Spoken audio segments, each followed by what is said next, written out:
kid to play tonight. And a steal. Miller retreats to the three-point line. Weber imploring the crowd. Jimmy Smith hitting the three. Big-time plays here by Steve Smith. Welcome to Open Court on NBA TV. This edition, Pressurized Tales of the NBA. I'm Ernie Johnson. Our blue ribbon panel of NBA analysts includes the big Aristotle, turned Shactus, turned big Shamrock, Shaquille O'Neal. Hall of Famer, Dream Teamer, scratch golfer, Charles Barkley. Where you scratch? One of the greatest clutch shooters in NBA history, boom baby, Reggie Miller. Boom baby. Five-time All-Star, Rookie of the Year, and at 38, the youngest member of the panel, Chris Webber. In a 14-year career, he went to the playoffs 13 times. NBA champion, Steve Smith. Five-time NBA champion with the Bulls and the Spurs, and survivor of the mean streets of Pacific Palisades, California, Steve Kerr. And finally, two-time NBA champion whose Golden Gloves boxing career was cut short by A right hand. fear. Kenny the Jet Smith. In this segment, we're going to ask the fellas about something they all know very well: pressure. Yeah, watch out, C-Web. Box out, Robert Ory.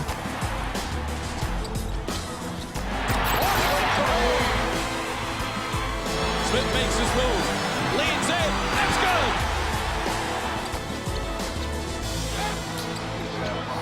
What is Dennis Scott doing running with his head down?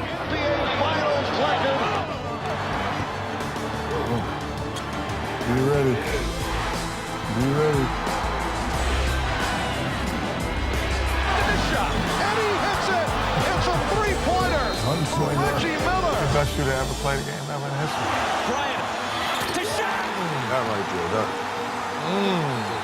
there. We are talking about pressurized games and the most pressure you've faced and what those situations are like. Steve Kerr, how do you define a pressurized situation, and what sets those games apart from others that you play? Well, it has to be playoffs. I mean, regular season games are, there can be pressure, but there's nothing like the playoffs. And to me, there's nothing like Game 7. And, you know, I played in a couple of Game 7s, one against the Pacers in the 98 Eastern Conference Finals. Thanks for bringing that up. I thought I would bring it up right away just to get us into the show, Reg. But no, that was the most pressure I've ever felt, that game, because it was the end of the Bulls' run. We knew this was it. The series was unreal. The home team won every game. Reggie's, making game shots in Indianapolis. I mean, it was an unbelievable series. And that Game 7, you guys took a 13-point lead early, and that arena was quiet. We could feel it. We could feel the end of the dynasty right there. You win the game 88-83. What do you remember about that? Well, I know being up 6 with about 5 or 6 minutes left.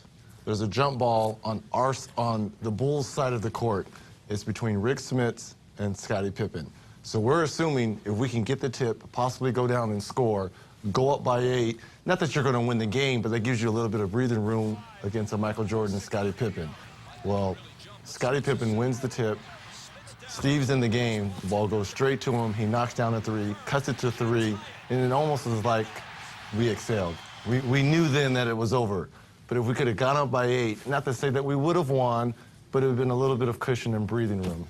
How do you describe, is there one game that does stand out that says, yeah, that is the most pressure I ever felt? Or do all of those games kind of feel like, yeah, they were all pressure games and you can't differentiate between the degree of pressure, Kenny? For me, once the game starts, it's a pressure release. It's always like the pre-game stuff the night before and up to it. Like you don't feel the pressure of the game while you're playing it, to me. Even if a game is coming right down to it, if it's down to 10 seconds left in the game and it's a one possession, you say, especially, boy, this is a pressure moment. Most of these guys have been rolling when those moments are happening.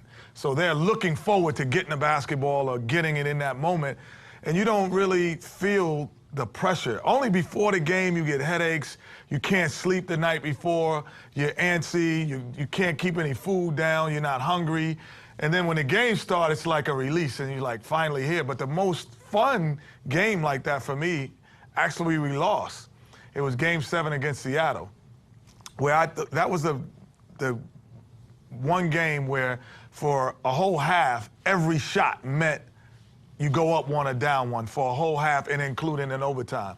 Where I had never been in a game where every shot, the crowd would go crazy, and it was so big of a play. But when you're in the game, I don't know if you feel the pressure. These two guys are right. There's nothing like a Game 7. Ain't nothing like it. And once the game starts, you're relieved because Steve had a great point, Game 7, but Kenneth's point, the stuff in between Game 6 and Game 7, you ain't sleeping. You're not scared, but you're nervous. You can't wait for the game. You're like, man, can we play tomorrow? But that's like the longest 48-hour period in between Game 6 and Game 7. But you're so relieved when the ball is tipped off, because then you can just think about basketball. But the days in between in 6 and 7, it is the longest day in the world. It's the not knowing. Yeah. That's what it was for me, because you never knew when especially in playoff basketball, whether it's Game 1 or Game 7, you never know what's going to happen. Either you're going to take control of the series in Game 1, or if it comes down to a Game 7, either on the road or at home, it's the not knowing. It's listening to all the pundits on TV and reading the newspapers and, walking the streets and listening to people. It's the not knowing. Can you relate, Shaq? There's many different types of pressures. There's the nervous pressure, there's the criticism pressure, and there's the performance pressure. I can remember one time playing against Portland, and we were up 3-1. And then they came back and tied it. So now we had to go to the Game 7. That was really the only time I faced pressure. And then, of course, they choked at the end. And Shaq, really, I was hoping you were going to go there, because when you talk about pressure situations and you talk about being able to see the finish line right there, and here you are, Smitty. There's no choke. You're up 15 in the fourth quarter. We're up 15 in the fourth quarter, but when it comes down to it, and Shaq knows, 32 seconds left, I drive the basketball. how many seconds left? 32 seconds. I still remember. You sure about that? Kenny, I'm fouled. Steve, I'm fouled. And no call is, no foul is called. They were up 3-1. I think if we win that game, Shaq, we break up that dynasty of the Lakers. I agree, because, at that time, that was our, first championship. But before that, we always got swept. So, in the timeout, we went to the timeout, and Phil Jackson said, "This how you want to go out? All right, I'll see you next summer." And he kind of relieved the pressure when he said that, because he made us change our thought process at the time. Kenny talks about the pressure being between games and that kind of thing. Were you feeling pressure going into the fourth quarter at that time? Though you talk about what Phil said, but do you feel pressure right there and say, "Look, this is, we're about to go down here in our gym to these guys"? Going into the game, of course, you're hyped, you're happy, we're at home. But in the fourth quarter, when you're down 15, you start to, not again. I'm about to get killed this summer again. Shaq doing this, Shaq, the Shaq and Kobe beat, here again. And then, Phil did what he did, and then we came back, and then, of course, they choked. Like I said earlier, we were able to win the game. I agree with everybody. It's no pressure like playoffs. But one asterisk is, I was in Washington, and we have to win one game to make it to the playoffs. And in Washington, we hadn't been to the playoffs, I don't know, since West Unseld had played. And so, being that we were young and I came from another team that had won, and it was a bunch of young guys in an older league, and, we were going to get the Bulls next, which wasn't the best reward. But I remember, the whole, it seemed like all of D.C. wanting us to win that game, wanting to come out. And that was our first time to the playoffs, but that was a great game to get us into the playoffs, and we had to win. And usually, the pressure, I would feel it more in between games, like you said, when I think about the repercussions. So I think, man, I'm going home. Or while in Detroit, I lost in the Game 7 to LeBron, and I'm thinking, this may be my last time playing. I knew every time my team lost, I said, well, it's going to be a long week or two around here, because the one negative thing about sports, the star always gets blamed. Nobody ever said, Dan Marlin never won a championship. They never say that. They say Charles Barkley never won a championship. I say, I was some other guys on my team. And you listen. They throw him under the bus. No. I'm just saying. Great teammate. No, I'm just saying. But Shaq phrased it correctly. It's a different type of pressure on everybody. I knew every time my team lost, it was going to be like, you know, Charles didn't win a championship. They never say the other guys on the team, but that's just. But you know what? That comes. I know that comes with it. You know what? I wanted that. I wanted. Oh no, we all want it, but trust me, it does suck when it. But you get the accolades as well, and I think you know, the one thing that you always know is when you're battling that your team is with you. But I do remember a story when your team is not with you and they actually sometimes can put pressure on. Chucky Brown was at the free throw line. We're playing Phoenix, and we come back, and he has to make 2 free throws to kind of seal the game.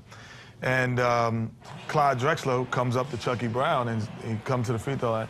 You know, if you miss these, we lose the series, right? Wow. This is a true story. I know you're going to make these. So Chucky's at the free throw line, and I saw him, and I don't think he just said what he just said. So I went back, I said, Chuck, you got these, baby, don't worry about it. And this is like 7 years later, Chucky called me, he said, remember that time? He said, because I came back up. He said he didn't feel pressure until his teammate put the pressure on him. And Did he hit the 2? He hit the 2 free throws, knocked him down. Do you choked again? Since Game 7s are the epitome, and there's nothing quite like the pressure of a Game 7. Until you've gotten to one of those, when you do get there, does it reveal something about yourself or about teammates that you didn't know before when you get to that? Ernie, that level? we call it hot potato. Sometimes that ball is hot. You know, some guys, they don't want to be the GOAT. So, you know, they'll make shots all year long, but then when you get in a big game, when somebody passes the ball, it's gone before there's the ball. We call it hot potato because some guys don't have that, like, you know what? I don't care about missing shots. I never worried about missing shots. I'm like Reggie. I wanted to be in a Game 7 because I always felt like it gave me a chance to be a hero. I always felt like that. You know, I said, yeah, I never worried. I said, after the game, I said, oh, I'm going to get killed. But before Game 7 and during Game 7, I said, I got a chance to be the hero here.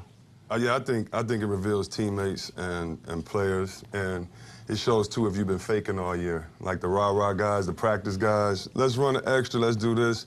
Okay, let's go to the game. Let's see how you're acting now, and you know, it reveals itself to everybody who you are. Well, I'll tell you what. You know really what it fake. also reveals? Coaches.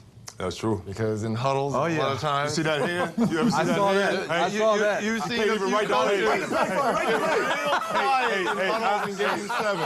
I played with a coach. We call him a dribbler, because every time he wrote a guy a number down like 1, 2, 3, 4, 5, everybody was dribbling. We're like, coach, we don't even know who got the ball. He was shaking so hard.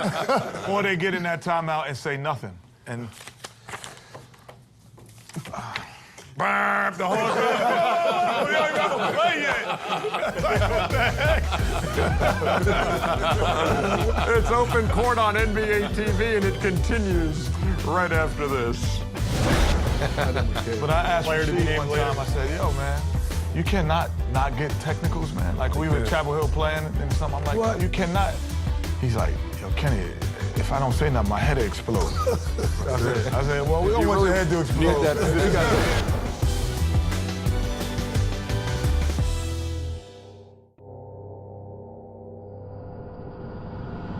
2 seconds, 1 second. West throws it up. He makes it. West threw it up and makes it. Won't start until I was watching that game on a Friday night. That's when they be able to tape the lady. Fans be almost on the floor. Oh, right here. This is unbelievable right here. Crying right there. Isaiah hurt my heart. Here's your man, Bill Walton. Look how Kareem was. Look at that. Don't jump. Yeah, Kareem was open. Yeah, wide open. Yeah. Comes into Jordan. Here's Michael at the front. Shot on Elo. Good! Doubles! Everybody thinks that's too big. The serving jack. Brad Sellers won't leave him alone. Like, No, let me get it on, man. I'm like, oh, that's Craig Elo, man. Foul. Offensive foul. Push off. Push off. Randy Brown, what was he doing? Walk into the locker room. And knew it was going. Stumble. The ankle was killing me, Steve. The art of the clutch shot is what we're talking about here on Open Court. Reggie, you can start us off right there. That was another clutch shot. You made a career out of clutch shots. What's the key? I think Steve alluded to this the other day. You don't think, you just react. And the key is, you've gone over these plays so many times in your head, and you just try to put yourself in the best position possible. In that particular play, I was so upset that Chicago had come back because I thought we had control of that game the whole way, and Steve and Scotty and Steve were fantastic down the stretch, and I was so upset that they had taken the lead, and I knew what the play was, and I knew most of the times when the game is running down, the officials like to swallow their whistle, as they call it. They're not going to call a foul, especially an offensive foul. So I knew they were going to switch because Ron Harper was guarding me. And I knew I was going to come up, and I knew Michael was going to switch onto me. So I was going to just shove them out the way because they weren't going to call a foul. And the rest You know what? This is great. I'm glad to finally hear this from you. You've never admitted that before. What did I admit? I just shoved him out the way. It wasn't a foul. Of course it was a foul. You shoved him out of the way. What about when Michael pushed Brian Russell out the way? That wasn't no foul. No foul? No, it's interesting because a lot of people say you pushed Michael Jordan. I was like, go in that locker room, because that's what all the media was asking me after the game. I was like, go ask Michael if I pushed off. Because to his point, do you think Ryan Russell? No, he got shook. There's a difference. No. No. That was shook. He got thrown. That was more like a back. Kenny, I know you were in Carolina. No, that was a shake. Oh, no. Michael didn't get shook on your play. He got pushed. Brian Russell got pushed. He got lost in the pullback, and then he got guided after. I agree. I would say more guided. That was out and out. Always the key to clutch shot, you just have to have confidence. Because, first of all, when you're a star of a team, the ball's coming to you every night. But you can't ever lose your confidence. Because you just got to let it go. You can't think about it. Because we're running a play for you, Chuck. We're running a play for you, Reggie. Okay, I got to make this play. And I don't care how many I miss. I knew if you play the next night, you got to get right back up there. Visualization in sports is important in a lot of whatever you're playing. You hear it in golf a lot. You're standing on the tee box and you're visualizing how this is going to go. When you draw up a play and the horn goes and you're walking on, are you visualizing this is, because you kind of made mention of it. I knew they're going to come off. I knew Michael's going to be there. Are you visualizing every step along the way and saying, I know exactly how this is going to break down? Or are you saying, I'm just going to be ready in case? But you have to be ready because you don't know how the defense is going to play you. But Reggie said he knew exactly what was going to happen. You anticipate. Right. Yeah. Because you assumed what could and could not go wrong. And that's what I always like to think of, a couple steps ahead, especially on plays like that. Well, what if they switch out? But if they stay, I got to do this. What is my counter? So you're always thinking, but look, I've always played the 3-2-1 game growing up. So I always prepared myself that way of being in the backyard. 3, 2, 1, shot. The one thing that I always felt, being a guy who was supposed to take the shot, the guy who was supposed to wait and see if the other guy was going to take the shot, I've been on both kind of spectrum throughout my career. I always felt better when the coach drew the play for me. And it was like, okay, we're going to put it for you, and then we want you to make it. But when I had to wait, I didn't feel as comfortable shooting the shot because I wasn't sure what he was thinking when he was going to give it to me. Like when Steve, I think knowing that Michael said he looked for you, that made you say, okay, I have to be ready. But when they say, okay, we're going to open the floor up and run a 1-4 set and let Kenny go one-on-one, I felt better. If you say, okay, we're going to run a 1-4 set for someone else and you're going to stand in the corner and he wait, I didn't feel good taking those shots. I thought Charles nailed it. He said you just can't care if you miss, and you have to, and it's a really hard thing to do to get yourself in that mindset because what happens if you miss? Well, they're going to write about it. The fans are going to talk about it, talk radio, all that stuff. These days there's even more, media outlets. So there's so much pressure, and somehow you have to kind of filter that out and say, you know what? I don't care if I miss. Reg, you probably missed how many game-tying or game-winning shots? Yeah, I probably missed more than I've made. Remember Michael had that commercial, he talked about, I've missed 25 game-winning shots. But you have to have that mindset. But that's what separates the guys, though. I never, as great a clutch player as Reggie was, he just sit there and said he missed more than he made. And I probably did the exact same thing, but I don't even think about the misses. I just think about the makes. Because when you get a chance, you make everybody happy in that locker room, in your city, when you make a game-winning shot, you think about that more than you do the losses. The losses, when you miss a shot, you have to wake up the next day and say, okay, that's over with. Because it's going to happen. One thing about the NBA, you're playing 4 games a week.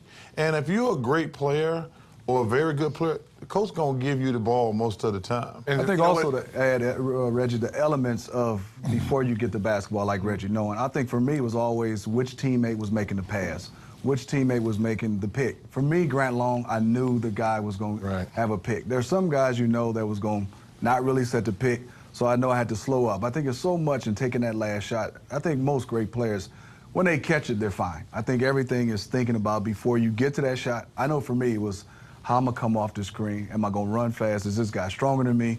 And can I get open? And what kind of shot I'm going to get off? Because a lot of times you're running and curling, so now you got to come make up a shot that's not normal, not natural. And for me, Steve, like we said before the ball, I remember we played the Lakers, and you're saying who you want to set picks for you or do this. I knew I was going to take the last shot, and I'm thinking, if I get double teamed, who am I going to trust to shoot the ball? You know, because just as you have to take the shot, you know, it was only a couple people that, you know, we were wanting. So we ran the play in before the play and the timeout and everything, made sure that, you know, we had the guy next to us that did it. And coach can draw up a great play, but knowing the Lakers, knowing that they're going to have this, if they jump the play, who's going to be ready to do that? And so a lot of times, yeah, I'm going to take the last second shot, but in my mind, too, if I'm getting double teamed because of these guys, I need to know who's on the floor. So who wouldn't you pass the ball? No, I gave the ball to Mike Bibby. I made sure I told him that he has to have a move I tried to fake and drive to the hole, and they wouldn't know that, and, you know, wanted to make sure he was there. Sometimes it's not a clutch jumper that tells the tale. Sometimes it's at the free throw line. Shaq, how much pressure did you feel at the free throw line when you knew they were going to send you to the line? Not a lot.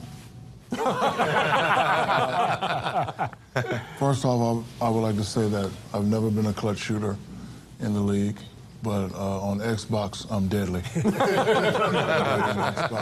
You know, in being a fan and watching the game, I've always seen clutch shooters want the ball.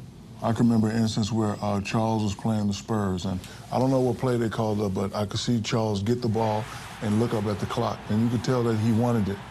And he wanted it, and he knew he was going to win the game. So he took a couple of dribbles, he stepped back, and he shot the jumper on David Robinson. And you could look in his eyes that he knew the shot was going to go, and he wanted it. So most clutch shooters that I've seen, Reggie, Steve, all the guys on this panel, except myself, they wanted the ball. You know what? Well, I think, I'm sorry to cut him off because there's a difference. There's Why'd you do it then? Plays. No, there's clutch. You hate to cut him off, but why'd you do it? Clutch plays and not just clutch shots. Right, because knowing when guys are taking a shot to get the tap dunk, to get the alley-oop dunk, things that you've done, those are clutch moments that you say, I'm going to be involved in. So it's all the same mindset. I'm going to be involved in this moment. You know what? And here's the thing, too, and I want to close with this with you, Charles. Pat Riley, I remember he told me once, he said, in basketball, in playoff basketball, there are two things. There's winning and there's misery. And you hit the shot over David Robinson. John Stockton hit the shot over you. Yeah. And so you were right there on both ends of that thing. How do you describe the difference in the emotions of having a guy do it to you and you putting your team over the top? It's a great feeling for everybody when you hit it. You know, we talked a little bit about Game 7. The one thing that people don't realize, like, when you lose at the end of the season, it's such a finality, such a like, wow, our season's over. Every season that you don't win a championship is depressing. And the deeper you go in the playoffs, hurts more. It hurts more. Hurts more. I mean, it hurts more. But did you ever like go to sleep and wake up hoping that it was a dream that you lost? I still think that to this day. There's so many games I think about. Game 7 versus the Knicks in '94. Game 7 against I used to go to sleep in thinking. '95. Don't even try that. You think about those things because it's the chances you get. No way. But it was Game 7. You think about those things. Right. Woulda, coulda, shoulda. Right. If I woulda. That night, I used to go to sleep. I said, maybe if I go to sleep and I wake up, it might not really happen yet. You wake up and be like, no practice. But see, But I think the hardest thing after those games is trying to get to sleep. Yeah. Because you sit there, man, and you can't watch TV because everybody's talking about the game is over. And everyone's talking about you. Yeah. Yes. They're talking about you. Tougher to sleep before that big game or after that big game if you lose it? For me, before.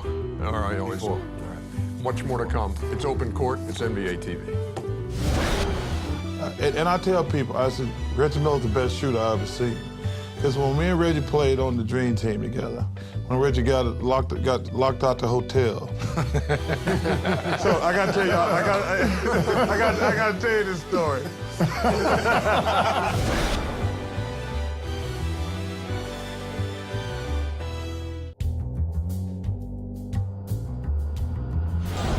Bird has it.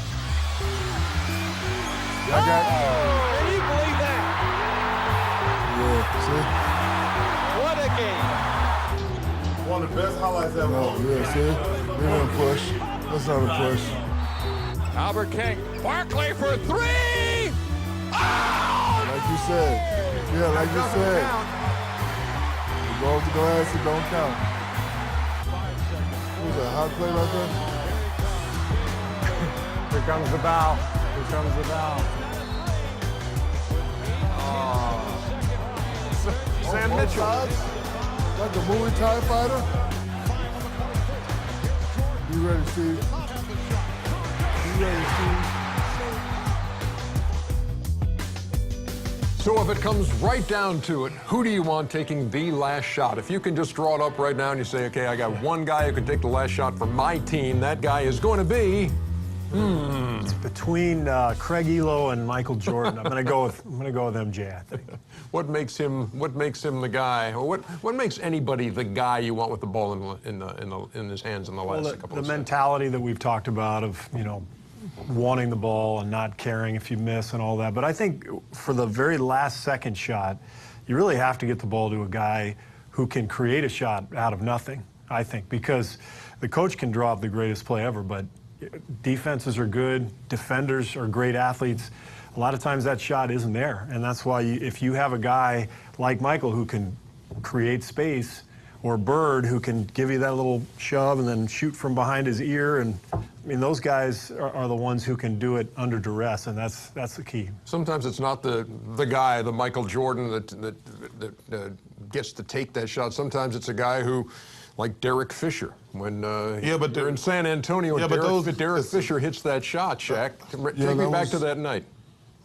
Well, before the play, Tim Duncan hit an incredible shot because I fouled him. I was in his face, I pushed him, and he threw it off the glass and it went in. So Phil had drilled the play for Kobe because, Kobe is, phenomenal when it comes to, last second shots.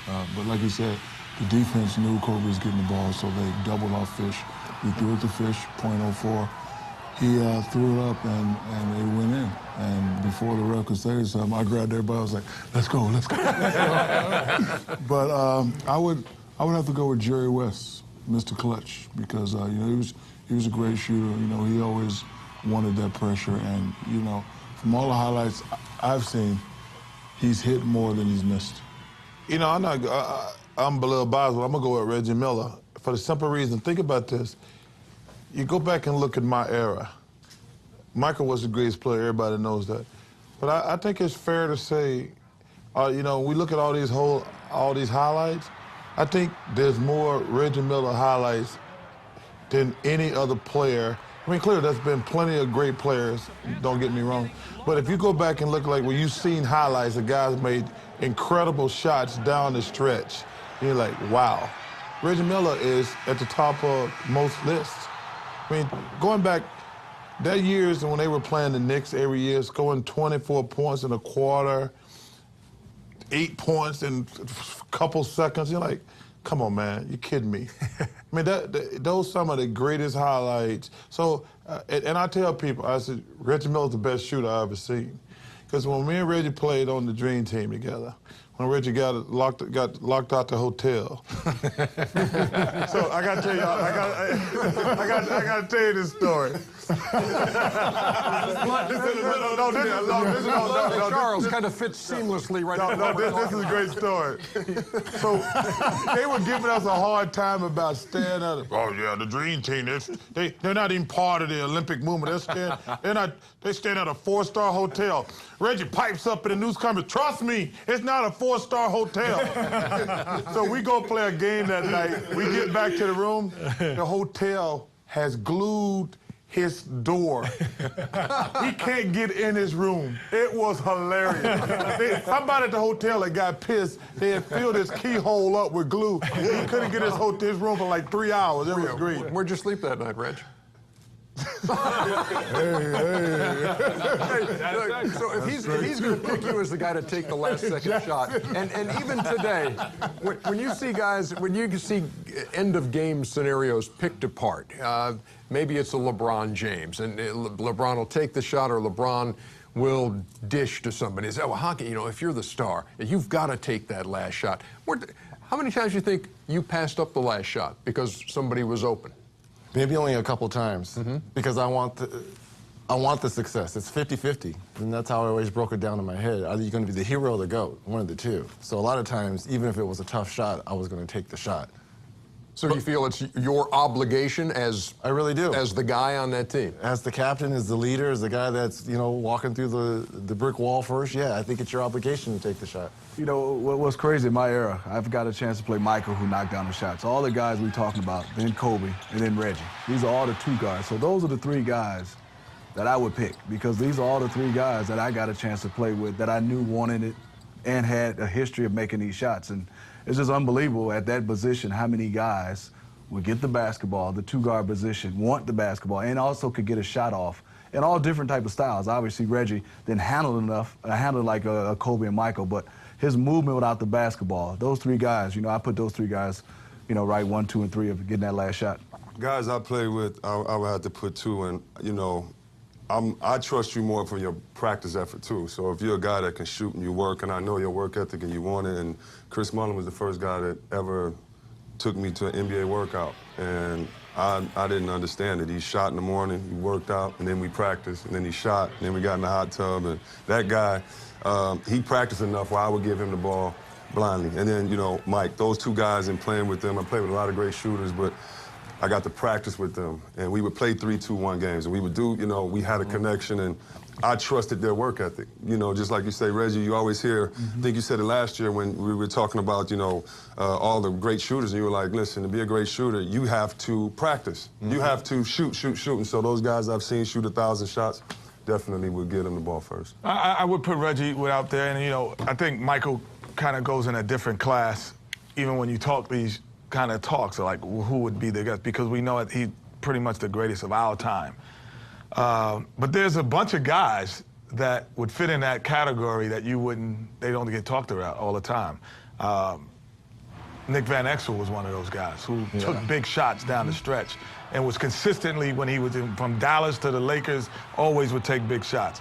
Vernon Maxwell was another guy. Big shot Bob. Don't say his name. Big shot Bob. I thought about it. I was not going to say his name. Guys, I was not going to do it. Chauncey Billups, guys like that who may not be the guy who you figure that could create their own shot, but somehow, some way, when the game's on the line, the ball would end up in their hands, and that's not an accident. Yeah, it's amazing, isn't it, sometimes, Shaq, or do you find it that way when you say, how does the ball always wind up right there, whether it's the Vlade tap out to big shot Bob, and it's always in his hands, always with the horn going off. It's amazing.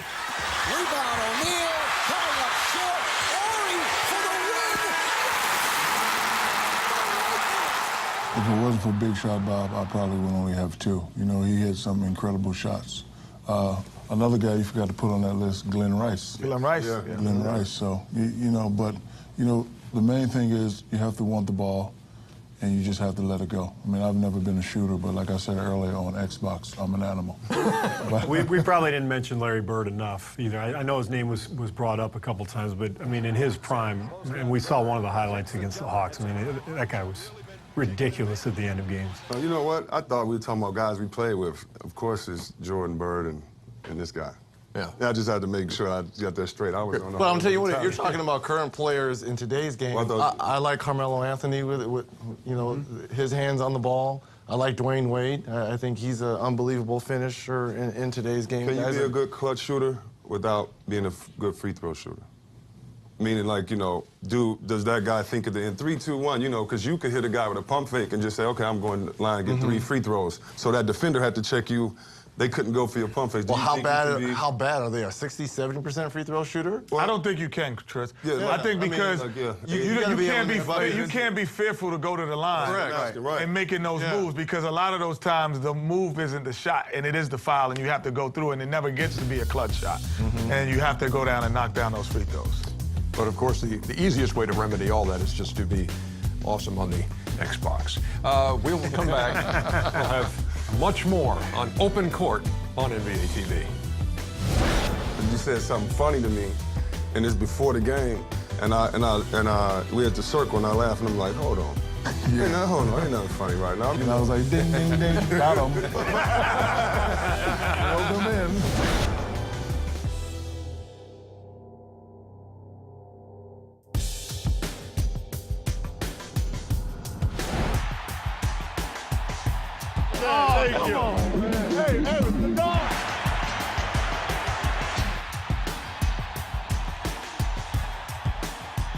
We're talking about friends and enemies in this segment of Open Court. How did you draw the line between being friends? How much hanging out do you do when you're going up against each other? How much of that do you show on the floor before a game? The fraternization, all that stuff. It's talked about in a lot of sports. A lot of fans maybe not want to see somebody hugging here or doing all this and buddying up.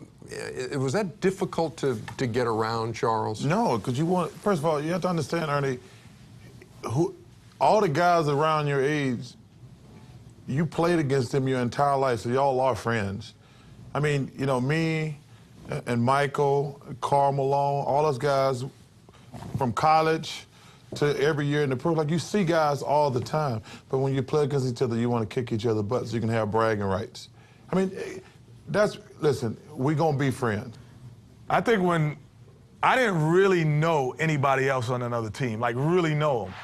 I think now guys really know each other. So I didn't know players until I retired. And I was like, oh man, Alonzo Mourning's a real nice dude. Like I didn't really know him. And that fraternization that you see now in today's game is a little bit more. Charles, because he's mentioning guys he played in the Dream Team with. But before he was teammates with these guys, I can't imagine that he knew them. Well, listen, we became friends on the Dream Team. The only time we before that, the only time we spent time together was at the All-Star game. You know, exactly. Yeah, but you know, when you get to know those guys, like I made the All-Star team 11 years in a row, so I saw Michael, Scotty, Karl. But before then, it wasn't a hug fest. Oh no, but we didn't hug before the game either. Like I shook their hand. Like I ain't nice to my mama before the game. That's just the way I am. You know, I don't want to be friends. Like I'd shake all you guys' hands before the game and we do the little obligatory, but I don't talk to you or anything like that. Now, if I go to the All-Star game or we played on the Dream Team together, I might give you a little bit of love, but we ain't fraternizing. I hate that stuff I see today. It was so bad that I get to see players now. KG, I never wanted to be cool with him because I loved his game. So it was nothing for me and him to talk about. I'm playing against him in the West Coast, and I got to mess with him and Tim Duncan and all these guys. So for me, if I didn't play with you, I didn't want a relationship with you because I'm in Sac struggling. Like, you're not going to do nothing for me but maybe beat us or something like that. So for me, I never really wanted to get to know. Now, if I had a rookie like Rasheed Wallace and Ben Wallace with my rookies, you know, I love them, but if you were my rookie, it was never a day you could beat me. Do you know what I mean? And I never wanted to be in that position to someone else. Like, if I knew enough about you, oh man, this cat right here, he ain't doing nothing but watching movies. Like, if I knew too much about you, I had no respect. And if I didn't have respect for you, I could own you, and I didn't want anybody to have that on me. So are these friendships, or they respect friendships? Look, I respect what you I got do. respect for everyone here, and I love everyone here, obviously, because we're part of the Turner family. But you cannot tell me, to a man here, we did not want to trip, hit, hold, elbow to get one victory. We would do anything to get a win. What's interesting is, and I got so much love for Smitty, we were playing a playoff game. It was the best of 5. I had broken my orbital bone in my fracture, and I couldn't play the first 4 games. And Smitty was killing us, and he was killing Ricky Pierce, and Ricky Pierce was on his way out. and there was nothing I could do because I was just watching in street clothes, and I got a chance to play in Game 5 with the shades on. And me and Smitty went at it. I mean, you talk about some serious trash talking because I felt that he was ganging up on Ricky Pierce. But I've loved Smitty game all along. It didn't hinder our friendship, right. But I was going to let him know that he wasn't going to do that to one of my teammates. But after the game, it was all love. We pounded out, and that was it. But that just shows you in the middle of competition, we're going to do whatever it takes to win. And I think back in our day, you know, two guards, unless we grew up together, wasn't friends. No. I don't think you were friends with point guards. I don't think you were friends with. No. I was more Like if friends with Shaq. if somebody called me and said, "Hey, I'm in your neighborhood," I'd be like, "Hey, have fun." Yes, there you go. That's fine. Now you get it. There's a great story, but it's much too long to chronicle here. But we certainly get your point. You know, Chris made an interesting point. Like, if you like the guy and you respect the guy, you had to sort of make yourself not like him. And, you know, the Ebonic word that comes to mind is frenemy. Like, I love, you know, C-Web's game. You know, I was actually jealous of his game, a guy that could step up, face up, was allowed to dribble and do all that stuff. But when we played Sacramento, I hated him. I had to make myself hate him so we can go out there and battle. And his personality, I remember one game, you said something funny to me, and it's before the game, and we at the circle, and I laughed, and I'm like, hold on. Yeah. Hey, now, hold on, ain't nothing funny right now. I remember, look at this girl. You know what I mean? And it's that type of, don't soften me up. You know? I was like, ding, ding, ding, got him. Welcome in. I can tell you, I wanted to kill my trainer because of Reggie. Reggie go looking for his powder, and our trainer is looking for the powder. Yeah. I slapped the trainer's hand. Why are you trying to help him? Yeah. So, you know, it's an interesting dynamic when you're an NBA player. If you move around a lot, and I played on 6 different teams, and I know, Reg, you only played for 1, and Chuck maybe a couple, 2 or 3, but when you get traded, all of a sudden you're playing with a guy who you hated the year before. Maybe you played in a playoff series, and just because of the competitiveness that these guys talked about, you butted heads, and you think, man, I don't like that guy. And now all of a sudden you get traded, and you realize he's a really good guy, you know. And I got traded to Portland for Steve Smith, and we had played them when I was with San Antonio in the playoffs, in the conference finals, I think it was. We had a battle, and I didn't like any of you guys. Then I get traded to Portland, and you know, Rasheed, Bonzi, all these guys I couldn't stand in the play. They were so much fun. I had a great time in the locker room with these guys. I mean, it just changes the dynamic entirely. You got traded for a white guy? What are you doing? it was Derek Anderson and Steve. Yeah, it was a black guy and a white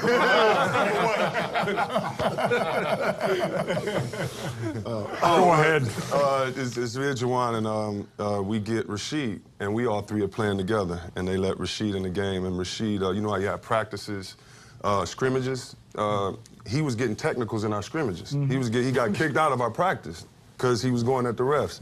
So we give Rasheed a big talk, you know, for the game. You know, hey, man, you know, you're going to have a good image. You're going to play hard. He's like, yeah, I'm listening. He's like, I've really been wanting. I'm going to make Coach Smith. Everybody proud. They're going to watch it. First game, first play, he cussed the ref out, got a technical. And, you know, that's just the way it is, though. That's Chris Webber, once upon a time traded for Tom Gugliotta. We'll be back with more. That's right. I was mad at him.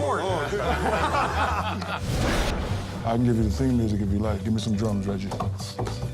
Dun, dun, dun, dun. Dun, dun, dun, dun. You want some more of this Charles Barkley? That's enough.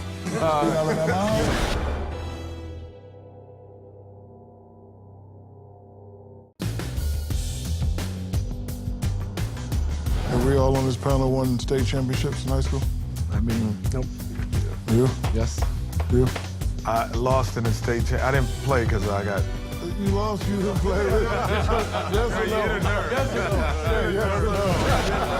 no? We've got much more Open Court. You can catch it on NBA TV and NBA.com.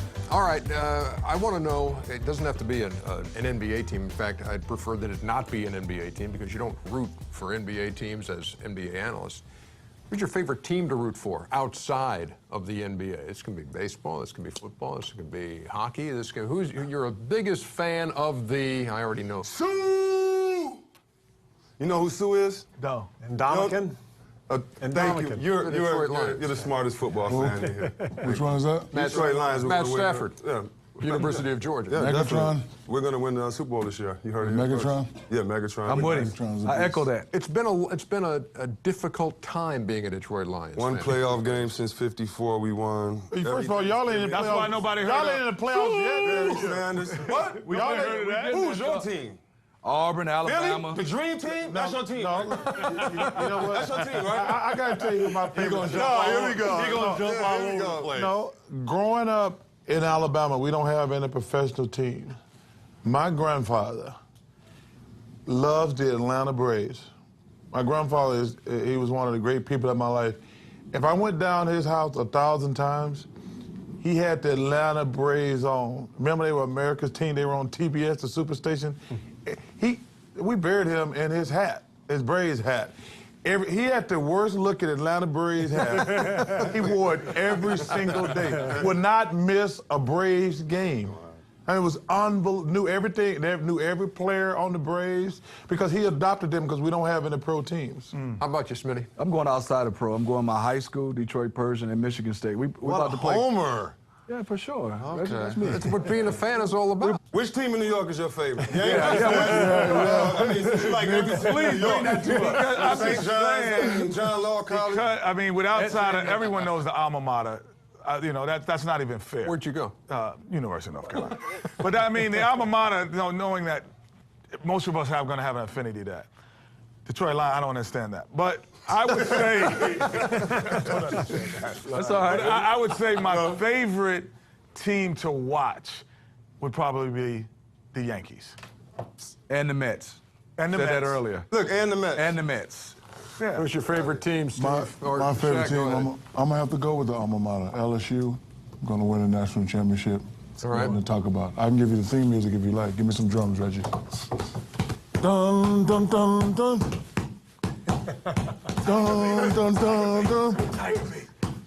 You want some more of this, Charles Barkley? That's enough. Alabama. Steve Kerr? Same, Arizona Wildcats. I left the bar early last night so I could go watch Arizona play Duquesne. So Yeah, I saw that. That's how much it means. It was on at the bar. Anybody else?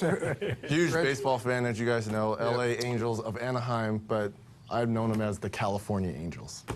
I thought you were a big Ryan Braun buddy. I thought Milwaukee Brewers might be. They're my National Roca League team. Brewers. They're no Detroit Tigers. But They're my National League team, but overall. All right. That was fascinating stuff. That's Open Court on NBA TV. Way to pick every team in New York, Ken. No. Oh, my God. Oh, nice. Chuck Bryant.